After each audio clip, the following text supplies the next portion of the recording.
কোনো পুলিশ সদস্য যদি ব্যক্তি স্বার্থ, লোভ বা রাজনৈতিক সুবিধার অংশ হয়ে কাজ করে, তবে সে শুধু আইন ভঙ্গ নয়, সে রাষ্ট্রের ভিত্তিকেও দুর্বল করে। বাংলাদেশ পুলিশ কোনো রাজনৈতিক দলের বাহিনী নয়, কোনো স্বার্থন্বেষী গোষ্ঠীর রক্ষক নয়। এটি রাষ্ট্রের নিরীহ জনগণের ট্যাক্সের টাকায় বেতনভুক্ত সরকারি কর্মচারী। জনগণের কল্যাণই একমাত্র আপনাদের ব্রত। আপনাদের কেউ যেন কখনো কোনো বেআইনি আদেশ, কোনো স্বার্থন্বেষী এজেন্ডা বা কোনো পক্ষপাতমূলক কর্মকাণ্ডে অংশ না হয়।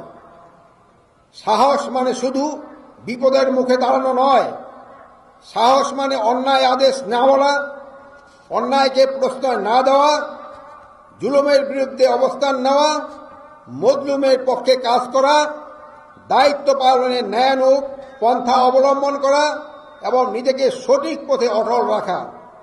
সততা, নৈতিকতা, বিবেকেই হবে আপনাদের সবচেয়ে বড় পরিচয়।